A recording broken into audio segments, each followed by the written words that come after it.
What the heck? Focus.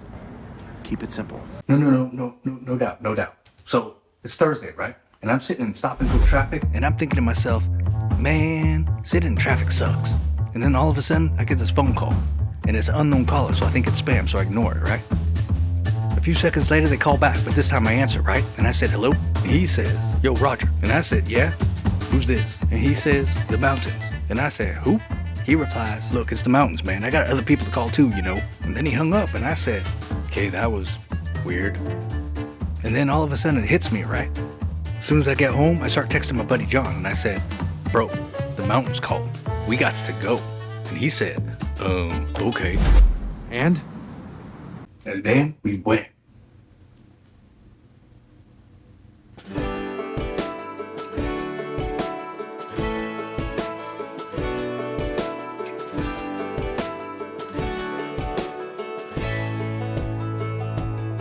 Man, I always had stories about the city life and the crazy nights. Figure I should probably give it a try.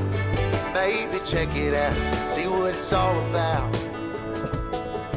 But the traffic was fast and the money was slow. The people I met you never get to know. I kinda miss this place I used to live back home. Cause up here it's breakneck, paycheck, rat race, what's next? I'm tired of feeling like a small fish in a big pond. I think I'll go back where I came from, where everybody knows my name.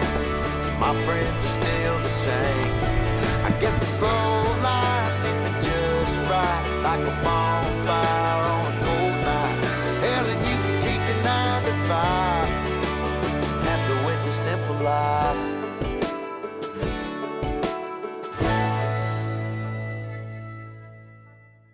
There appears to be something stuck under my truck. Just a little something. Let's see how far that goes up in there. Well, I'm under my Ford right now, and I don't know if it's easier what to see, but it is wedged between the body and my gas tank. So good thing this wasn't like a higher speed or something, like could have went into the gas tank. So I need some full skids for stuff like this. So I'm gonna pull this out and we're gonna keep going. Letting John lead the way for once. He's tired of sucking on my dust all the time, so switch it up a bit. So there was a gate closure for that Forest Service road we were on that goes to this area called the Gargoyles. It's kind of a cool looking spot. I've never been there, but in all the photos and videos, it looks like it's just like the edge of a cliff where there's these rock formations that look like gargoyles standing on the edge of a building. But that area is closed, I know, but we're trying to get past that to this point called Eagle Point, I think. It goes up to the top of a little mountain over there, like 11,000 feet or something. But we can't get there either right now. So we're going to look for a spot somewhere along this path. Saw one earlier. We're just going to go back to that one. Call it an early day of driving so we can just spend some time chilling. So I will catch up to you guys when we find a camp spot here. Turns out that better spot was occupied by a Camry of all kind of cars. So we came back to this one, and there actually is a relatively flat spot down in the shade over there by where John is at. He's got his 4Runner up here sitting in the shade just for now until the sun goes down a little bit more. And it's not even that hot, it's just being in the direct sun gets kind of warm. But yeah, it's a pretty good spot. At least there's still something to look at. There were a couple other spots that we saw, but I mean, they were like completely like in the trees, like nothing to look at. And yeah, we're gonna stay here for the night. It's only 4 o'clock in the afternoon right now. We got in pretty early, actually. We've just been kind of screwing around for a little bit. There is a little fire way off over yonder to the, that's west of us. and we'll just keep an eye on it. I'm not too worried. That's a good like 10, 11 miles away from us. I did see it earlier on Gaia. If you guys don't have the active wildfire layer, if you're using Gaia, you should, because it has satellite detection of fires, and there's a layer for known current fires as well. It's just good information. Luckily, we have, I don't want to say luckily, we have cell signal right here, so we can keep checking the status on that. I don't want to say lucky, because it's kind of sucky having signal sometimes and getting interrupted while you're just, you know, trying to chillax. But that's our spot for tonight. We're gonna set up. I don't know what we're making for dinner yet. We've only got 2 options. That's how we plan for. But I wanted to show you guys something real quick. If John would get the hell out of the way. If you didn't see the review for the fridge review for this SetPower FC20, that's the video I did last week. Go check that out real quick, because that's a really good size fridge for like a weekend trip. We're doing 2 nights this time. We've got it filled to the brim this time, enough for dinner, breakfast, lunch, dinner, and breakfast again. So 5 meals in total we've got packed in there, plus some dry goods too, obviously. But good size for 2 people for a weekend. And got some couple new toys that I'll show you too. One sitting over there. I'm sure a lot of you have seen that already in other people's videos, but I'll give you guys my take on that in another comparison video. And that'll be it for now. I'll check in with you guys after we get set up here.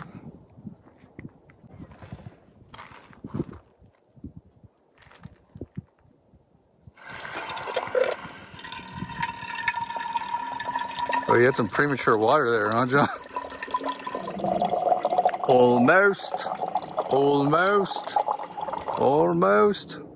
There we are. It automatically turns off at like, I forget what amount of water. Oh, I still have this much left. Oh, that's pretty good then. Mm-hmm. So if you just leave it there like on a table or some shit, like it's not like you're gonna overflow that size bottle. Yeah. All right, cool. I like this much, actually, yeah. Well, that's pretty good. Test successful. So in case anybody's wondering, we're just having some mac and cheese with some, what is this, cheddar jalapeno bratwurst or something, right? Sausage. Yeah, so like maybe slightly more grown up, cut up hot dogs and mac and cheese. But I had to get Llama Adventure mac and cheese. You can't even tell what it is. That's first it's cooked. But yeah, I'm a child, whatever. All right, we're gonna eat.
Guys, look at this view.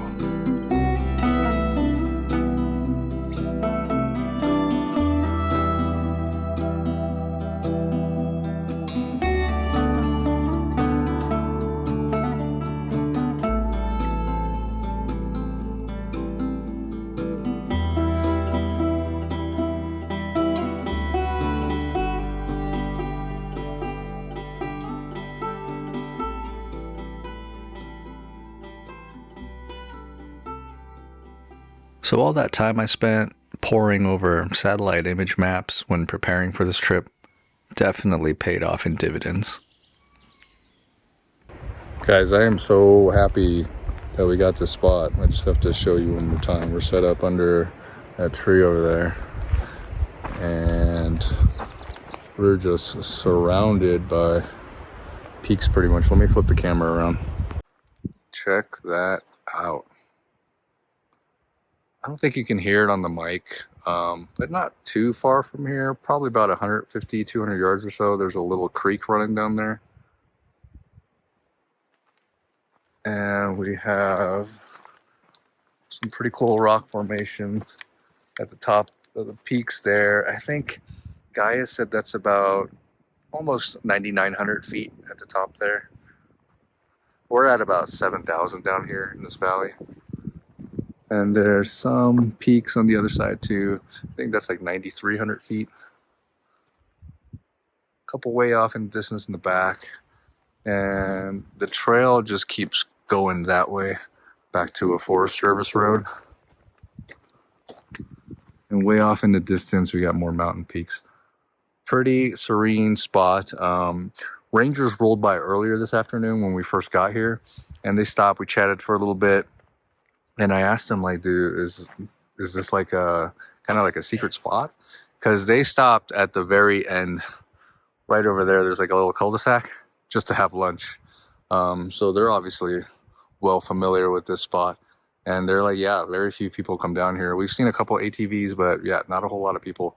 I know somebody's gonna ask me, like, how do you get to that nice spot, Roger? And I'll tell you. So what you want to do is take this dirt road here. All right, and then you look for the bent pine, and right across from the bent pine is the spot. I'm not going to share the GPS coordinates with you guys. I'm going to keep this one for myself. If you do happen to know where this epic little spot is, well, let's just keep that between us. For the rest of you, hey, you gotta do some of your own investigative homework to find those awesome spots. Oh, I almost forgot. I wanted to show you guys something real quick. You see those red pieces of plastic? It wasn't trash left over the campsite. So we had a little bit of carnage. John drew first blood on his Forerunner. That's a nice little trail rash there. And I can't even say it was trail rash because we were just pulling into the camp spot here, and he was trying to like level off a little bit with a rock under the tire and went a little bit too far into that guy. Hey, it happens though. And you know, I'm not talking shit because that's gonna jinx me and I'm gonna have some damage of my own. Dinner is served. All right, we got some New York strips. And I do this like bourbon, butter, creamy sauce sometimes for steak. So I got that going on. We got some broccoli and some mushrooms. And the wind's picking up here. And you guys usually know, if you've watched my other videos, that I complain about wind. I'm not going to today. I don't care because you guys saw this spot. It's worth braving the wind here. All right, we're going to eat up before it gets cooled off by all this wind. And I'll see you in a little bit.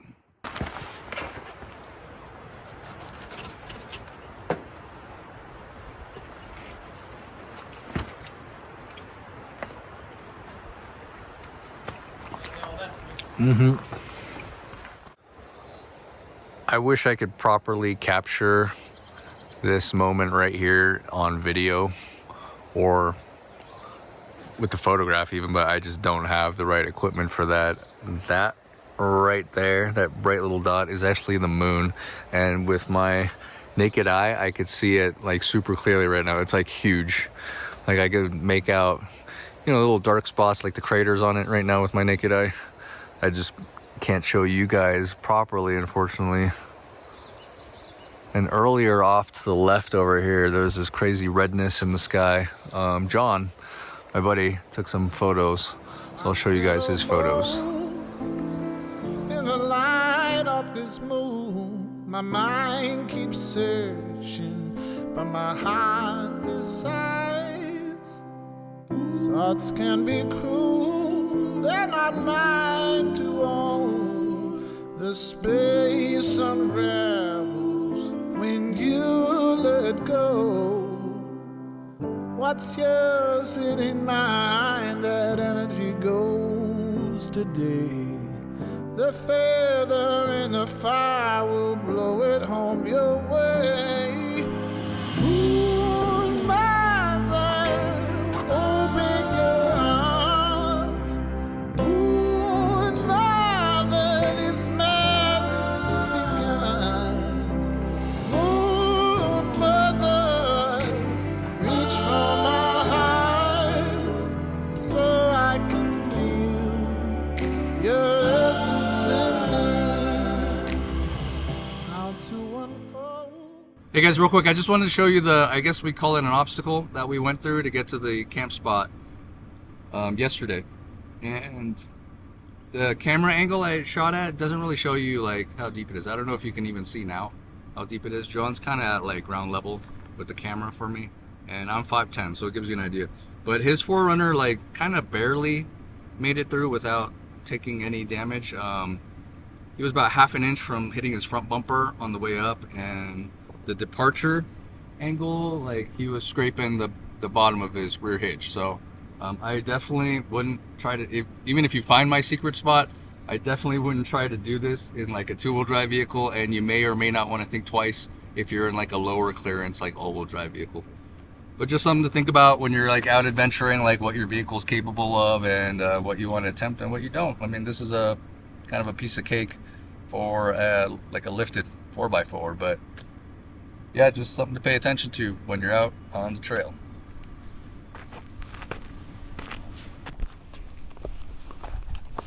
I'm gonna continue to say that John's stock Forerunner wasn't damaged, but we found part of it coming back across here.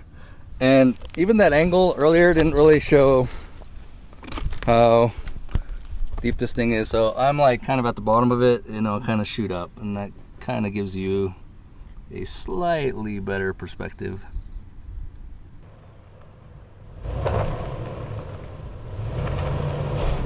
Stay straight, stay straight. Yep, come on down, just nice and slow. Don't go right yet.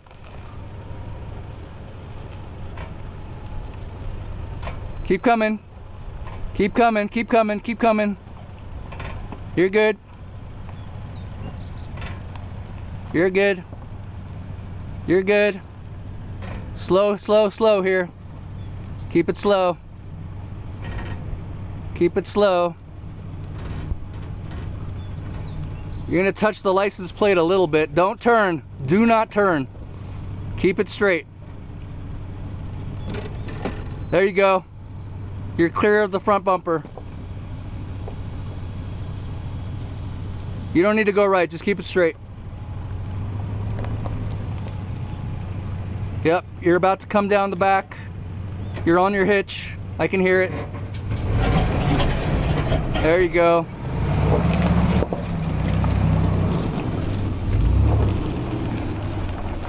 And we lost your cover again.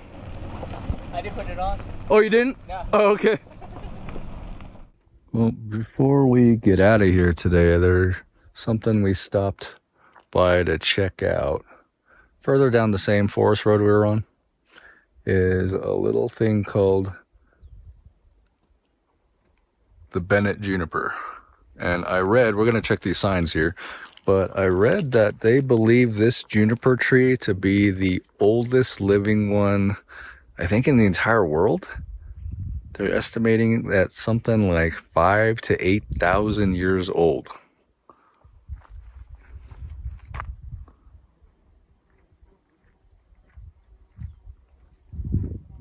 Says an ongoing legacy of stewardship. By the late 1920s, Basque sheep herders had discovered this tree and showed it to ranch owner Ed Burgesson, who became convinced that the juniper was something special. He alerted naturalist Clarence Bennett, who in 1932 investigated and confirmed that this was by far the largest western juniper ever found. Bennett spent the rest of his days procuring protection for the tree that eventually bore his name. John's over there giving that western juniper some attention because I bet this guy gets all the attention usually. And it's pretty big. I can't walk up to it because they obviously don't want anybody touching it for good reason. But if I had to guess, it would probably take a good like 7 adults, maybe 6 adults to wrap around there with, you know, connecting their hands, wrapping around the tree. I mean, for a juniper, that is pretty darn big. Okay, so the Bennett juniper tree, oldest, tallest, most massive juniper tree alive today. It's 78 feet tall, 12 feet wide. An average western juniper is 15 feet to 30 feet. And this one, they're guessing, is 3,000 to 4,000 years old. So there we go, 3,000 to 4,000 years old. Normally, they only live up to 100 years. Look at this, guys. Current threats. Junipers are sensitive to fire. I think most trees are. Normally only protected by sparse understory. So, guys, stop lighting fires and not knowing how to put them out, please. Won't somebody think of the trees? Oh, John did some more reading, more than I did, and those are 2 junipers over there, Fred and Ginger. It's kind of hard to see from this angle, but you can kind of see, like, yeah, that is definitely 2 trees. And the plaque over there that John read said that those are seedlings from this big guy. Pretty cool. Well, here's that plaque John was talking about with his Fred and Ginger knowledge. There, that gives you a clear shot that those are clearly 2 trees that are making out. All right, guys, that's gonna do it for this trip. We're gonna head on out of here and go home. Hope you enjoyed tagging along, and I hope you'll join me for the next one. As always, remember, destinations don't matter, the journey matters. This is Roger, over and out.